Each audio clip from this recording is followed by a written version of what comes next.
Let's go. Dr. Rosie Milligan, one of the most sought-after speakers on the circuit today.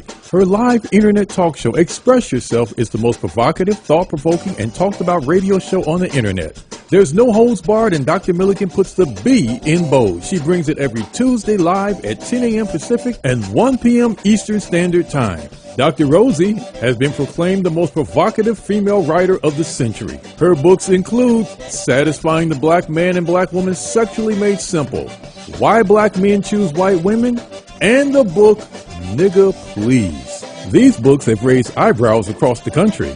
She has authored 21 books and published 350 titles for authors nationwide.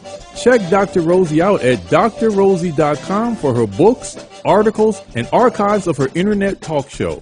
Sit at the feet of wisdom. Dr. Milligan is indeed a timekeeper and scorekeeper. She is the clock, calendar, and almanac for Black America. You need to hear her. We are coming here from sunny California. You'll listen to the Express Yourself Hour. I am your host, Dr. Rosie Milligan, coming to you live with nothing but straight talk. Folks, that's how we do it around here, nothing but straight talk. We have a great show for you today. My co-host, you guys know him, Mr. Keith Swanson. He's the AI man. He's been going on doing his thing. What's this about? Are we into this about 4 years of really public being aware, Keith?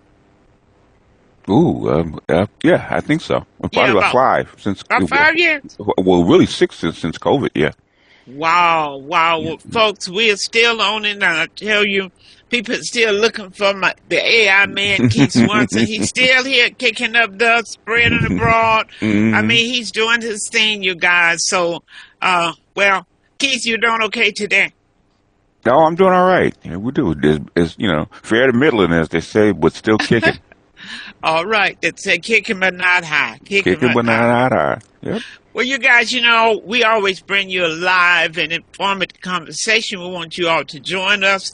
And those who want to join us by phone, all you got to do is call. Let me give you the number, 669-444-9171. That's 669-444-9171. You can dial in. You can join us, join the conversation today. It is one that's very important. It is one that America wants you to be quiet about or has not raised any sand about. They refuse to say it out loud. That something happened with Black women in America today that's been kept silent. I don't know why it's not talked about. It's like, I don't know, is it that you hear very little about what is taking place in America today with Black women. To be so silent when it's so crucial. It should be on the lips of every news, every paper. It just should be all over talked about. But why is it hush? Is it that Black women are unimportant? What is it? Tell me, what is it? This is not an accident, folks, how job cuts are destabilizing Black women and their children, their families. Black women in the United States lost 300,000.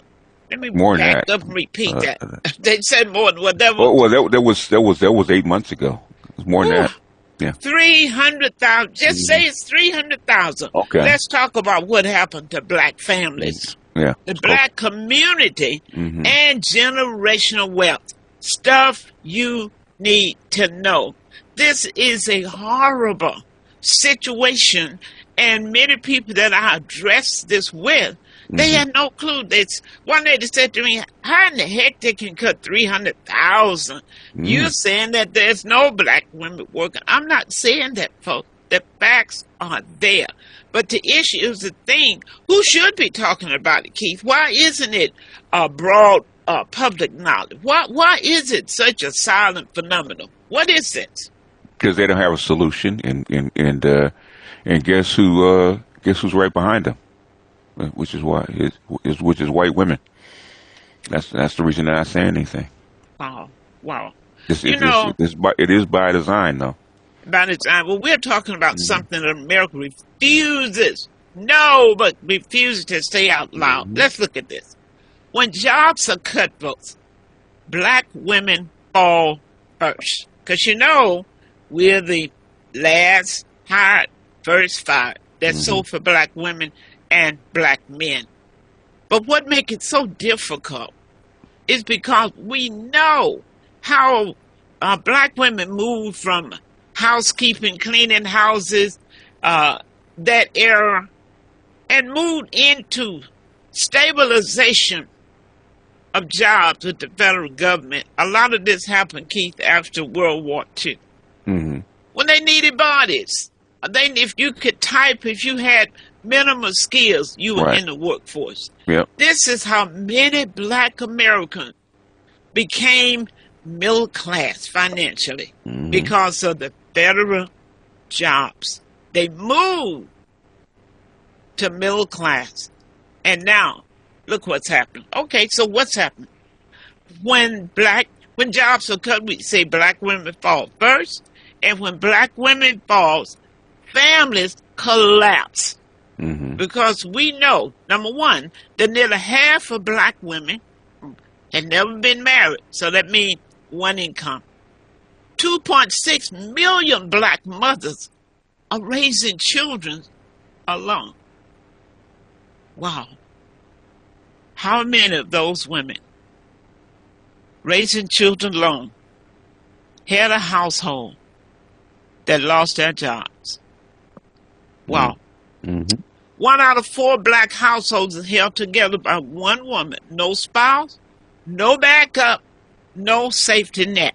Folks, we're in a crisis.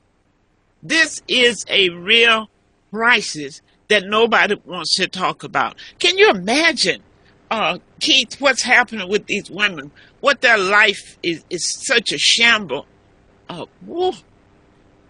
Mentally, emotionally, had a household, taking care of your children, no safety net. And couple that with the fact that, Keith, only about 39% of these women own their own home. But, is there anything put in place? Remember when we had the 2008 financial crisis that they brought in people who was helping people put the mortgage note on the back, restarting your loan, set aside. Keith, has anything been put in place, policy-wise, to do anything about this situation? Nope, not a thing. So, no, we already under attack. We talking about losing homes. We talked about that on our show a few weeks ago about Proposition 19. Right. That's a land grab that's stealing children inherited. Housing is one of the biggest issues. A roof over our heads is one of the biggest issues that's facing African American in America today. It's having a roof over your head. So now this comes up. Losing houses through probate. Because many people didn't know or failed to do a living trust, estate plan for that family. Houses are lost many times when it goes into probate, because if you don't have money to pay for the probate fee, because it must be paid for, then many times the family are forced, Keith, to have to sell the house. Right. And now we come along, we're talking about the job cut for black women. Can we afford to lose any more houses? I mean, no, we can't afford to lose anything. But this is this is going to be the new how they say, the new normal. And when they lose these houses, and you have lost your job, right? I'm about to cry. Have you look up? How do you rent? How do you get an apartment without a job, Keith? You look up. Look up the thing going on with the Atlanta and black women in the extended stay hotels. Okay, it's a big crisis in Atlanta right now that's gone. That's all over all nationwide, right? But it's really focused on Atlanta, and with the job cuts and women becoming homeless with their children, stuff like that. It's a really big deal. So if you actually want to look up an active news story that's still going, cause I just saw another news article today. In fact, it was in the London newspaper, the Telegraph, was actually talking about it. So, and I bet you these hotels are probably even increasing their rates now. I don't know if they're increasing their rates, but their rates, those extended stay hotels are expensive, from what I understand. So, and these women are having to work, 2 part-time jobs to actually afford just to keep a roof over their heads. So, where they even finding these jobs? I don't know, Dr. Rosie. That's a good question. And a lot of these women were what they call DEI workers. Okay, where they had good jobs and they were stable. They had stable housing, stable jobs, and stable homes, and children in college. Children in college, children in school, and all of a sudden, just poof. Yeah. Wow. So, yeah. Wow, folks think hard. Wow. When we're looking at, let me ask you a question. Did anyone out there, did you ever think this could happen when government jobs slash programs, freezing funding, and dismantling public sector workforce? Could you dream? Could you ever imagine? Nobody could have ever told me this would happen. This is what parents have preached to their children all through the years. Get you a good government job, because in the private sector many times jobs would just fire people, lay them off without a cause. You had to get an attorney, you had to fight, but it was almost impossible to get fired on a government job. You had to really do something horrific. It was safety. The safety net has fallen from over 300,000 black women, and you and I know that more black women are working in the federal segment than black men. I don't have to talk about that. You know that. So what's happening to generational wealth? I was told that only 45% of black folks in America own their own home. And I always say, folks, that mean that 55% are buying homes for other people. But Lord, today, oh my goodness. When I was doing the research for this show and thinking about it, my heart would bleed. I'm just trying to imagine in my mind. Yeah. Well, you don't want the whole truth of it, then, Dr. Rosie. God. So you're like you're almost a year behind. So. What's going through these women's minds? And who do you call? I mean, who do you ask for help? Other than Ghostbusters? No, there's nobody to call. Who do you call? Can you call your parents? Many of them don't have parents. And those that do, they may not be faring well. Yeah. Who do you call? Sometimes the parents are living in the same room that they're living in. So. But Keith, I mean, are we talking about an explosion of homelessness? Yes. For black professional women. Yeah. It's unprecedented. Yeah.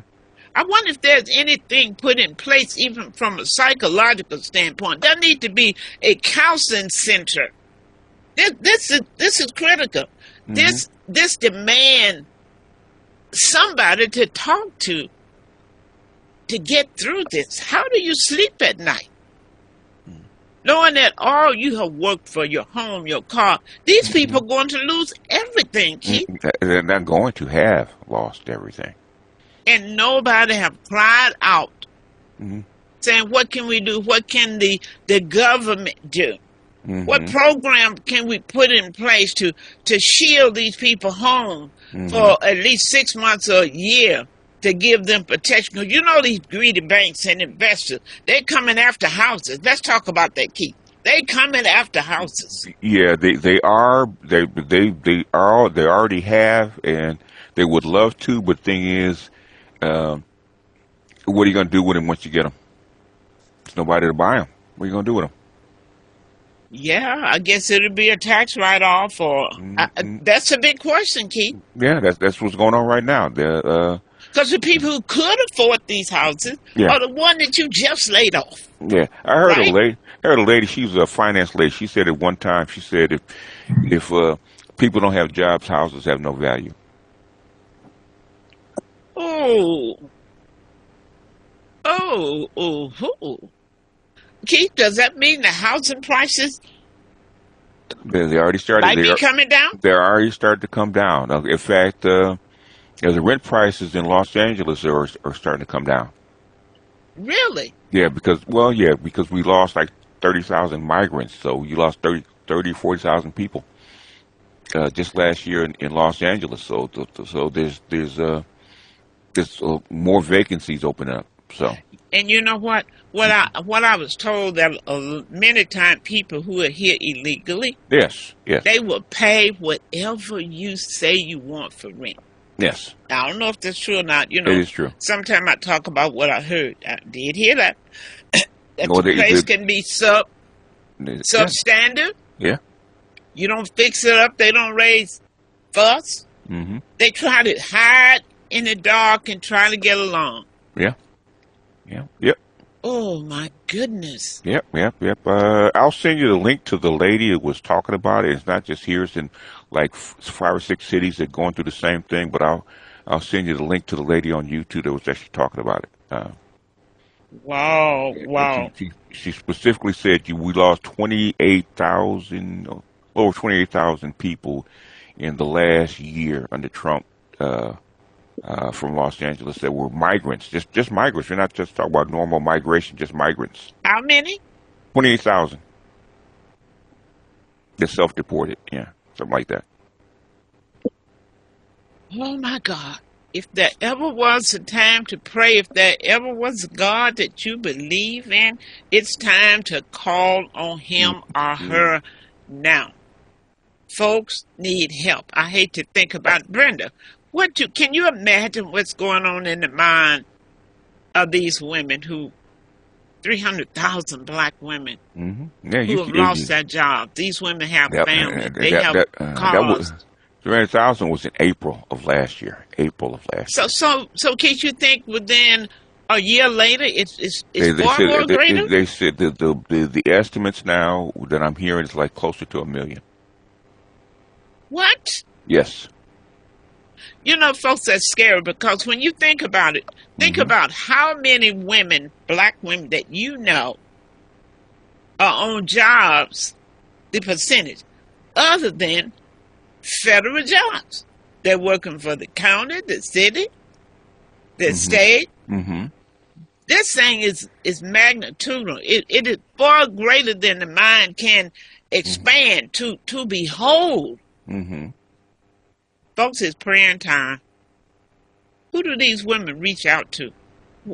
I mean, the degree, people who've been working 30 years. Yeah. I can't wrap my mind around the emotional impact that this is having on their families, their mothers. Yeah. And their children. How do you tell your children? How do you even connect education? How do you connect go to school and get a good job? How do you connect, stay out of trouble and be good? How do you wrap your mind around this when it comes to trying to help your kids to understand this predicament? How do you do it? You can't. You're trying to train them how to survive in this environment. That's all you can do right now. The rest is immaterial. You know, staying in school, all that kind of stuff. That's fine, but things you have to make it to the next day, the next week, the next month. There's something in the chat. I said, we believed in America, and America never believed in black people. The economy has always been a fraud, and capitalism cannot benefit the masses. It's a pyramid scheme that can only benefit those at the top, the 1%. That's partially true, but there's a lot of non-capitalist countries that are worse off than us. So I can't say that. We've been the empire. If you look the way we live and what we eat and how we operate, we are the top 1% of people. So as bad as we say America is, we can't, Try it. You go down. You don't have to go far. Go to Mexico. Okay. Well, it's something Into the special barrio. about America, Keith. That's why so many people swim in ocean and jump in ships to try to get here. The same way people did for Rome. Okay. This is the tip of the empire, but the empire is not what it was. So. Wow. Yeah, that's. I always wondered. Do you remember they used to ask us if we hated white supremacy so bad? I said, okay, are you prepared to replace it with something once it goes? Then you're in it. And now we are faced with that dilemma. The stuff that we prayed for, okay, the stuff that we prayed for about the end of white supremacy, okay, you're looking at it, okay. In real time, you're looking at the end of white supremacy, okay, and you're looking at its decline, and it's on its way down, okay. What are you going to do now that it's here in real time? Wow. Let me give the number out again, Keith. That's 669-444-9174. That's 669-444-9174. My other co-host has joined us, Mr. Rick Davis. Good morning, Ricky. How are you? That mustard seed, man. Mustard seed is real heavy now, man. So you got to tell us, Ricky, that what are we gonna do with that mustard seed, man? We got to keep on holding on to it. Ooh, okay. Because this is the thing. It's the hope that's in the hand. Okay. In which the seed is in. Mm-hmm. If we already know that once you put a mustard seed inside the soil, you already know what happens to it. You don't see it for a while, but you start to see it sprout. But you don't sit around and watch it sprout. You just go about your business. Mm-hmm. You understand that there's a process to this thing. Mm-hmm. So what we're seeing is a manifestation of revelation. And so the mustard seed really is going to get heavier, but it's going to be able to sprout at the right time. Mm-hmm. And when it does, we're going to reap what we sow. Okay. How about this? Whether it's something good or something bad. There's a lot of people that's going to reap bad stuff. Mm-hmm. But those who stand firm and trust in God, they're going to reap, plentiful and bountiful. So that's where my mindset is. I got peace, even though I'm seeing these ICE agents killing innocent people. Mm-hmm. Still got peace because I pray for them and I ask God to forgive them, for they know not what they do. But I also ask God to trouble their mind so their heart can be softened. And until they do that, they have sleepless nights. Why? Because you and I both know this is demonic warfare, and there's a whole lot of stuff going on. So that mustard seed is just hope that we have to continue to hold on to. And just know that in due time, you're going to reap what you sow. Wow. My question becomes, Ricky, I'm really thinking, sometimes you need to just back up and put yourself in the place of these people. Yes. I'm thinking how much hope have failed in people now. Yes. People feeling this hopelessness. Yeah. Especially those who have done the right thing, have done all the right things, have matriculated through the system, gone to school, lived a good life, purchased a house, providing for their kids. Single women by themselves have educated their kids, have done everything right. And how do you look them in the face this morning and say, we are losing our... How do you explain that? And I can see the young people thinking, the question going to be asked by many, where is God? Mm-hmm. Yeah, I have that conversation with my boys, my two boys. I talk to them all the time, and I listen to what they're saying about how the schools are responding, the students and the teachers and the conversations that they're having. And so as I'm listening to my sons and their friends, I then ask them a question. I say, well, let me ask you this. Do you believe that things will get better or they'll get worse for you? They say, I feel like it's getting worse. I said, okay. I says, and they are getting worse. And the Bible speaks to that, Ricky. Exactly. Exactly. But this is what I said. But in the worst state, you still have the opportunity to get better in it. Yes, you do. That's facts. That's it. You get better in something that gets worse. Why? Because you have to learn how to counter it with what God has already said is needed in this world that's passing away. This revelation, yes, we're seeing it every day. What we're seeing is a manifestation, but that don't mean we stop living. That don't mean we stop having hope. It doesn't mean we stop fighting. What we have to do is learn how to live under these situations. So that way we can still be an abundant witness, because at the end of the day, no matter how worse it gets, Jesus is still on the throne, and he still is in our life if we allow him to be. Well, Ricky, I think it's time like never before that black folks, Yeah. I'm going to say it again, black folks, going to have to come together Yes. and devise a plan of survival, just like Harriet Tubman planned the escape for the slaves. We're going to have to find an economic escape for black folks. Yes. Because other people can't worry about you. No. They're in a crunch themselves. So how can they can't help you. Folks, this is a solo journey. And everybody's trying to fix their own house, trying to put the fire out on their own house. They're not going to stop hosing down their house to come over here and to help you. Yep. We have to have a national call to put together a plan. How do we help these people? What pressure do we put on the system to do something about these women who will be losing their home because of this cut? Somebody got to say something. And somebody got to do something other than just talk about it. Yeah. It's got to be a movement.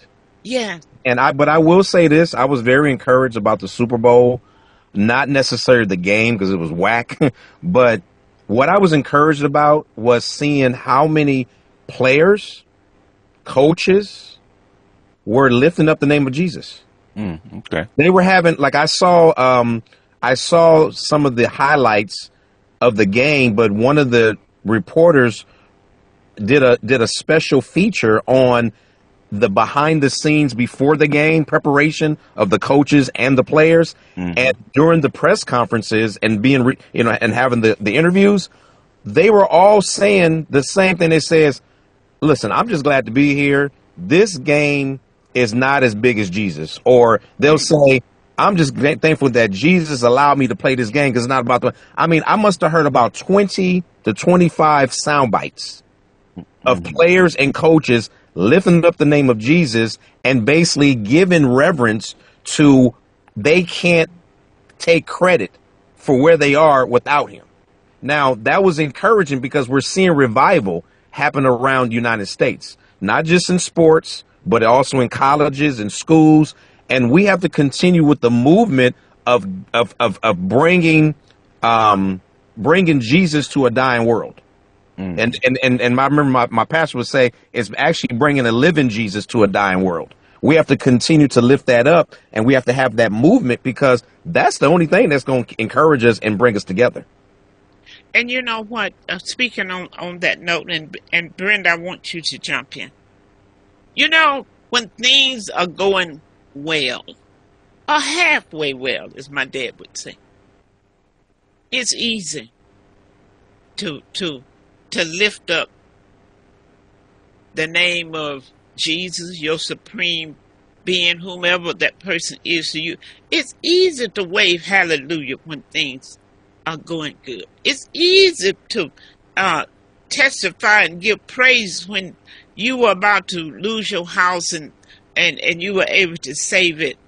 When hope just came from nowhere to fulfill dream. But what do you do when the ship crashed and there's no hope in sight? There's no hope in sight. But it is. I can never forget, and she's one of my role models today. That's Harriet Tubman. They didn't see it. Sometimes you guys write this down. Sometimes you have to make a way when you don't see no way. If you wait to see it, you will miss a whole lot in life. This seems like an impossible situation, but it might be moving us into a point of togetherness. It may be moving us into a state of strategic planning, Ricky. It just might be doing that. Because these 300,000, as Keith said, million black women cannot do this alone. They can't. They not even have the mental stability to try to even think about what to do. So this is the time when it comes a time in your life. I think that it's a poster or sign they have where the person was saying, well, Jesus, I was going through this. Where were you? I think it's called Footprints, isn't it? Yeah. And it said, I was the one who was carrying you all the time. Folks, this is a critical situation because look at here. This isn't politics. When a black woman loses her job, she doesn't just lose a paycheck. She loses housing security. She loses health care for herself and for her children. She loses food stability. She loses the thin line standing between her family and generational poverty. Did you hear what I said? Generational poverty. People in this country who are not able to secure or maintain a home now, that used to be the American dream, to own a home. I mean, when you were young, I'm sure you all, Andrea, couldn't wait I can't wait to get up and get my own house. Put it in the chat if any of you ever felt that way when you were growing up. You just couldn't wait to get your own house. Wow. That's a dream. That's a hope for everyone. Wow. Brenda, what's your take? Any of our other listeners, just open your mic and join in. I want to know what you're feeling. Good morning, everyone. I agree that it is a very sad state of affairs, but I am very, very hopeful. I believe in that passage in the Bible that says, let your light shine. Don't hide your shine or your light under a bushel. And I think what that says and how it speaks to me is that sometimes it's just a pure connectedness. It's like, I might not be able to do something monumental, but I can do something incremental every day of my life. And that is to be mindful, to check in on people. We all have a circle of influence. Check in on people. See how they're doing. Ask them if there's anything that you can do to help them. Start where you are. Because like I said, we're not in a position to do something humongous, but everything can be done little by little. And I just say that we should just stay connected with each other, see how we're doing, see what the need is, and offer it where you can. Get in where you fit in. It's a big problem, but we can deal with it. We as people, we've been through when you look at what we came through in slavery, I'm reading this book called Burn Massa's House Down. And it's a fiction, but it's based on realness. And it just shows the perseverance of the people who didn't have anything. We didn't have money. We didn't have jobs. We didn't have a source of even of income or anything. Yet we survived. And though that's where we come from, that's who we are as a people. So we just have to figure out how we can help each other and be available. Absolutely. And I would say to any of those women, if they're listening, don't be ashamed to let people know where you're at. Don't, if you have a problem with your housing, ask for help. Call on your relative. You may have a friend or relative that's renting that might want to share your home so that you can keep it. Folks, there are going to be all types of ways that we're going to have to do, because we got to save these homes. I'm just so adamant about that. You guys, it's just, housing is so important. So don't just sit and wait it out and lose your property. I want everyone who owns a home to just make up your mind and affirm today, I don't care what happened, I would not lose my property. And by any means necessary. If I have to share a room with someone in my family, someone I don't know, that where it works, I am willing to give up this luxury that I was able to sustain in my middle class income. Because if it no longer exists, sometimes we have to make a change, but it's not the end of the world. I'd rather rent my house out and have one bedroom, one room for myself, than to have nothing at all. It's hard to grasp that philosophy. I know it is, because I've talked to people and they go, well, I just can't see myself having someone living in the house with me. I've heard people say that. Folks, we're going to have to wrap our mind around things that we have never had to do before. Exactly. So get ready. Andre, you want to make a comment? You're right on point, and I also thought about even if they had to go stay somewhere else for 1 week out of a month, to put it on Airbnb and rent it out, get a lump sum of money. You're saying, Awesome. I hear you saying, Andre, by any means necessary, right? Exactly. Yes. Wow. Can you feel the pain? I mean, just bringing this conversation up, how does it really make you feel? Disappointed. I'm so disappointed because I know it's way over 300,000 Black women that are laid off. Wow. And I'm just thinking, Andre, what do you tell the children? That's what runs across my mind. What do you tell the children? What do you tell your mama? Wow. The ones that understand, you just have to tell them what's real. You have to be real. Let's look at this. How is this phenomenon going to impact our children? How can they wrap their mind around this? You know, I'm not a child. I don't know if I could put myself in that position, but can someone stretch their imagination and talk about how can you're in college.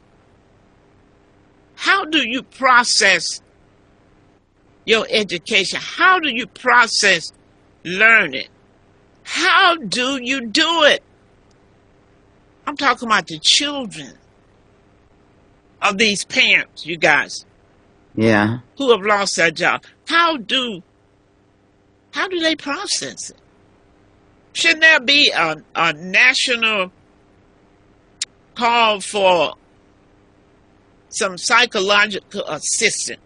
Does anybody think that they would need some and you know, Black folks don't, many of us, we're getting better, don't believe in psychological help, but I think I would need some at that point. Yeah, you got to be don't able be to afraid to reach out and to talk things out. Exactly. Andrea, do you think you would need some psychological help in crises like these? Yeah, you always got to talk to someone and not just try to, I guess, be ashamed of what's going on, because what's going on is not your fault. You did what you needed to do.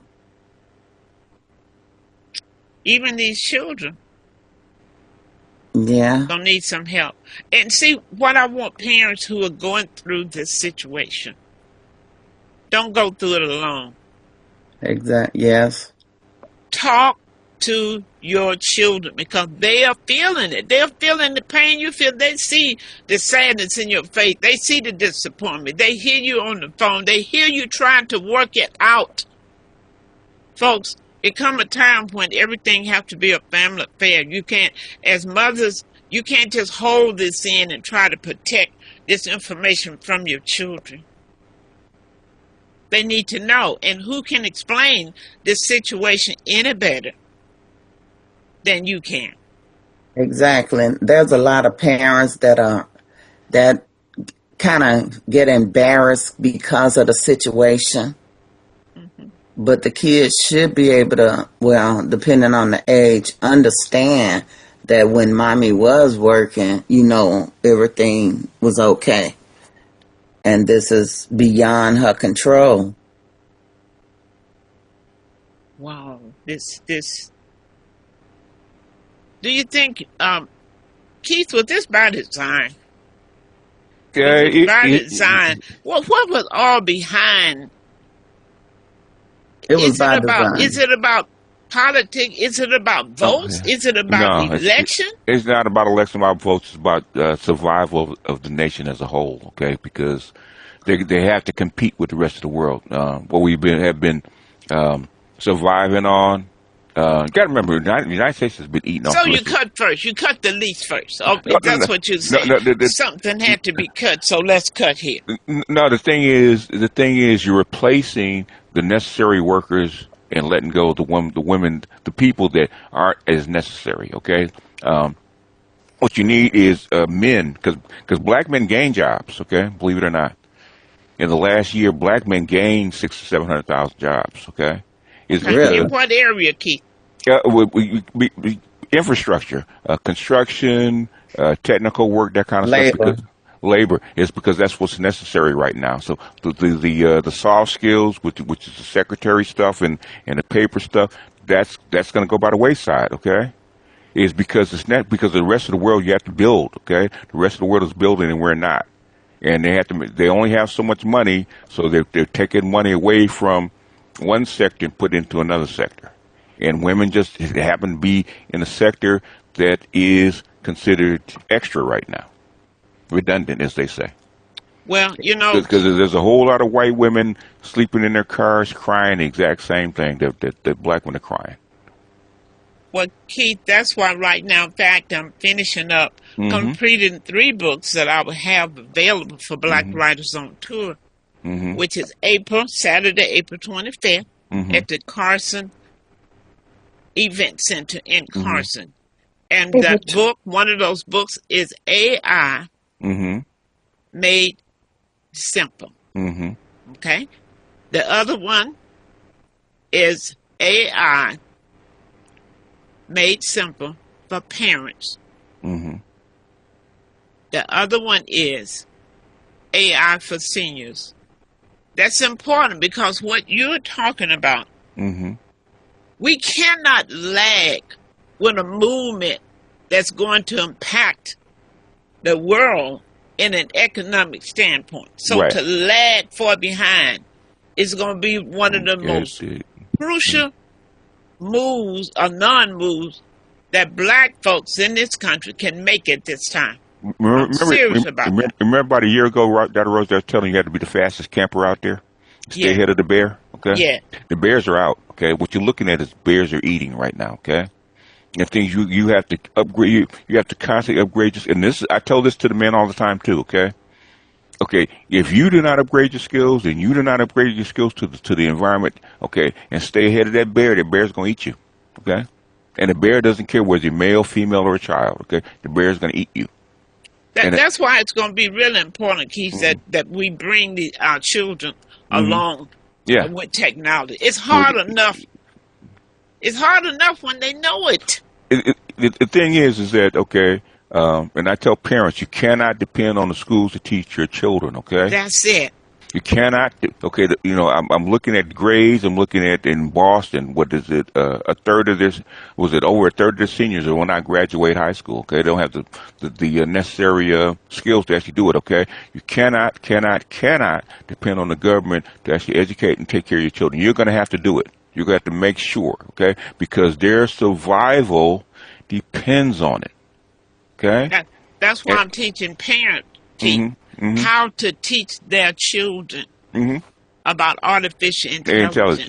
Yeah, they got. It's not their enemy. It's They not got free taking classes. They got free. They got free classes online. They got free classes in school. In fact, they got professors that are teaching them how to use it. Okay, and the thing is, you're gonna have to learn these skills whether you like it or not, including women. Okay, you can't depend on the government to say, okay, they're gonna have to find me a job. Okay, when they could, they did. Okay, what happens when they can't?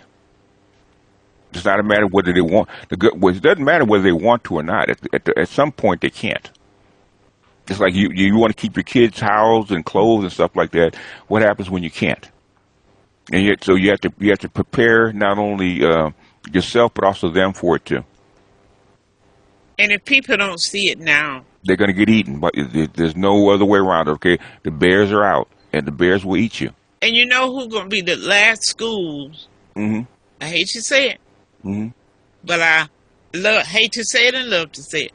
The last schools, Andre, that's going to embrace this AI learning, it's going to be in the inner school system. And think about it, we're talking about job loss. Keith, this thing, if you guys can go back, I think about 15 years ago, look how many black teachers that we lost in the school system. They came up with this CBET test. You guys remember that? The CBET test, yeah.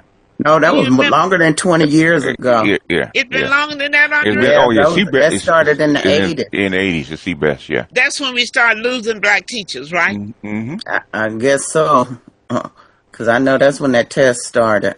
Because I guess I had a friend that I guess she couldn't pass the test, but she got a job with United, and she's still there today, getting ready to retire. Yeah, you gotta go. But they are teaching technical skills in high school. Because what I got a degree in, they're teaching that language in high school. It's a matter of the kids taking the classes. Yes. It's a matter because a lot of them want to take easy classes. classes. They want to take It's easy a classes. matter that parents making sure that they get in there and take the right class. I believe, in fact, the book that I am writing is suggesting that you start as early as kindergarten. I'm telling you, I would show them how to introduce AI to a kindergarten, because between the age of 0 and 6 years old, the mind is so precious and so open, so fearless, that you can teach them, and that's when they learn so much, folks. We can't even wait. I want them to start, if they're 3 years old, they need to be introduced to it. And the way I put it together, it show you how it helps them to see. It's a helper. That's all it is. It's a helper. It is a helper. And again, thing is, AI is just a tool, right? The thing is, your mind has to be prepared to actually use the AI. A lot of people that want to use it, okay, you got to have some basic skills and some knowledgeable skills that you use AI. Otherwise, it's just a blank screen to you. Well, anybody that's coming in and use Microsoft, AI is included in the software now. I just bought a new laptop, and I had to do all of this downloading, and it took me days to read through everything. I'm still reading through it. And Andre, when they learn, it's really about asking questions. You don't have to have any prerequisites. If you take a child 3 years old and you put them down that laptop and have them to ask a question about their favorite toy, the animal. Just what do you want to know? Boom, put it in there. that Yeah, just responds. type it They're in. learning right then. Yeah. It's They'll tell nothing. Go ahead, Andre. it'll tell you how to rewrite a letter that you're writing. Yeah. It You will. just put it in, and how can you make this better or whatever? It will, but the thing is, what they're finding out and what people have to be aware of, okay, is not going to replace how the brain works, okay? Exactly. And it's not designed for that. But you have to already know that. I'm not just. But a lot of people are going to use AI as a crutch, okay, and it's going to make the situation worse, okay. You still, in fact, Sweden, the Nordic countries are actually taking a lot of this stuff away and replacing it with the standard books and pencil and paper. It's because that's how your brain is built. Right. Okay. That's how your brain is built. You cannot take away the physical books, cannot take away the physical pen and paper. Okay. It has to be alongside the AI. I don't think That's right. should. I think they should use AI for what it's meant to. And it's up to us, the parents, to teach that child proper use and responsibility. Reading is so critical because it is tied in. Tell you right now, artificial intelligence is tied into generational wealth. Hear me real good. Yeah. It is tied into generational wealth. So just keep that in mind. Do not stay in the dark. Don't stay in the dark. But back to, we're getting close. We got about 10 minutes before we close. I see we have I don't know if that Zoom user is Jamal or someone else, but if you have a comment, there's something in the chat, Keith. Okay. Brother Jamal asks, how many of the million black women have lost their jobs? Jobs have been replaced by AI technology. About half. Yeah. I don't. No. These jobs that these people are losing, I wouldn't say they're AI. That they've been taken by AI. Because you're looking at people who work in the federal government. Some of them ain't never touched anything about AI, and many of them have not embraced technology. They've been on jobs for years, doing many different things. So I wouldn't think, Keith, that AI has anything to do with the multiple jobs that have been lost among black women in the government. Okay, when I actually read the stats, the jobs, the black women losing jobs from the government, it was about maybe a little less than half, okay? The rest is private sector. But you got to remember, you're talking about cashiers, you're talking about restaurants, you're talking about those are the federal jobs? Huh? No. I'm talking about the other jobs that are not federal, that are not government. Okay. Even in the government, a lot of your paperwork was actually replaced by. Look at the IRS. IRS lost a ton of jobs because they were replaced by AI agents and automation. A lot of your also saying that the refund check is going to be 3 to 6 months late. Yeah, they're going to be 3 to 6 months late. So a lot of this because the government shutdown. That happened. You mean with your taxes? Yeah. Okay, we have something else in the chat also. He said that, and his last question was: are the BRIC nations going to survive as USA and nations collapse? Yeah, in fact, the BRICS nations are actually engineering this right now.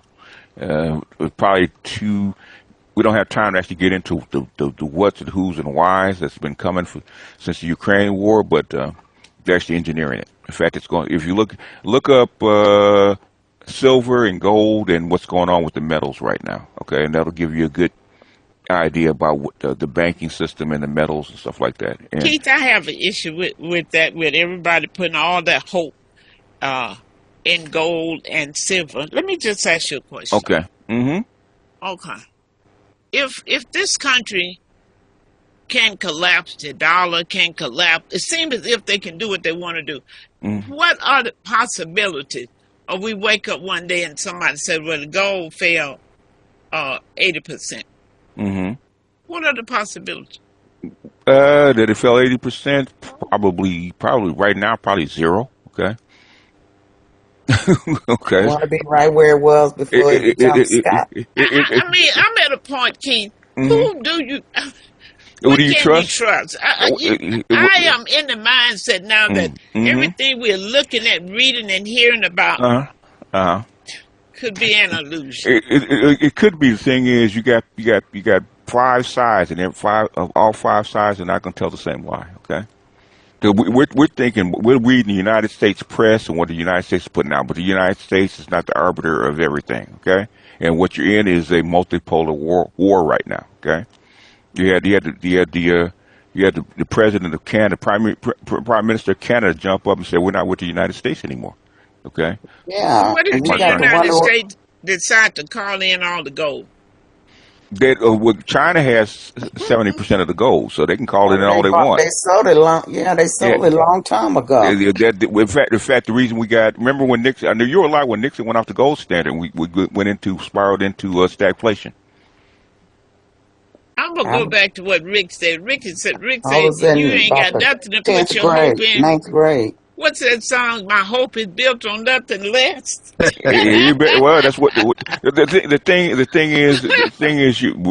Our economy is built on a very long supply chain and a very long banking system. Okay, and the thing is, will people survive? Yes, but the thing is, if you start cutting those arteries, okay, just like we live in Los Angeles, right? If they cut the power in Los Angeles is a dead city.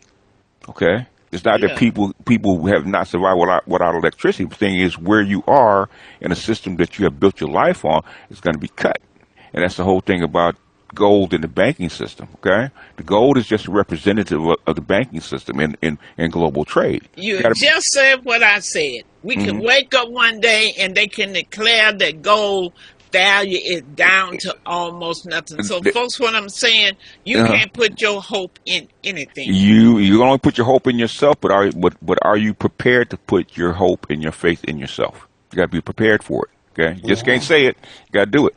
There are people that are already out there that are doing it, and the United States can declare anything that they want. Doesn't matter because the United States doesn't run the world anymore. Keith, you better not say that. They don't run the world anymore. They know you it. You better not say that. That's going to scare people Russia to and death. China You don't want trying to folks to take know. over for a long time. Okay. The World Economic Forum has the 100 most richest people on the planet, not just in the United States, on the planet every year. I have never seen them so scared in my life. Okay, go back and look at the World Economic Forum. Well, BlackRock and Jamie Dimon was just on there. You look at the fear in their faces. The BlackRock is worth more than 80% of the countries in the world. Okay, when you see fear on their faces, that means this is not playtime right now. So here's what we need to do. We need to take no thought for tomorrow. Find happiness and joy today with your family. Don't get comfortable in material things in this world because it can be snatched away from you. It can be snatched away, yes. At any moment. At any moment, any second. Whether you're right or whether you're wrong. At any second. Whether you're walking left or whether you're walking right. It has nothing to do with you. So what is it? Find peace, folks. Find peace with your family. Make peace with your family, your community, your friends, and yourself. Know who you are. Be comfortable in your skin. Be comfortable in the place that you're in. Make yourself comfortable and understand that this world is a decaying world. Yeah, it's changing. Everything is uncertain. Don't think you'll stop. You can't, my dad said, rear back. No. And boast in your stock. You can't boast in anything. No. Times are changing. Times are changing. So I want to say, as we come close to a close, for those women, for those people who are hurting, those black women who have lost their jobs, let people know what's going on with you. Reach out for help. Reach out for help. And those black people who are in power, there need to be some laws put in place, some legislation put in place right now to protect the homes of those women. And I hope the media is doing a good job in making people aware. I think we need more awareness, you guys, of what's happening. Because this is a silent sweep. Very few people know. And they are shocked when I said 300,000. They said, that's too low. Dr. Milligan, you pushing it. That's too low. And you all telling me that's too low. That makes it even more frightening. That's a year ago. When you said 300,000, that's a year ago. It's too low. So as you go on your way, family, I'm asking you all to, for those who believe in prayer, those who believe in God, I'm asking you to call on the God you know. So at a time right now, as my dad used to say, we need him more than we ever needed him before. Folks, this is about the biggest crisis, Keith, that I can think hit the black community. Mm-hmm. To me, I think it's the biggest one. When you're talking about the breadwinners. Yeah, I said since the 30s, I would say. Yes. This is large, not to be talked about. Mm-hmm.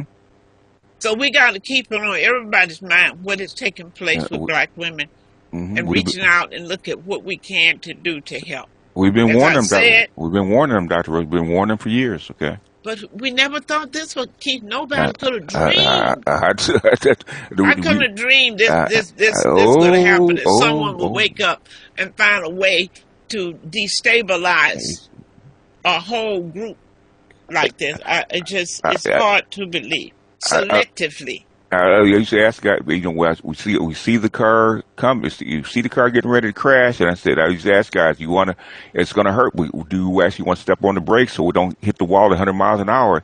And a lot of people said, let us hit the wall at 100 miles an hour.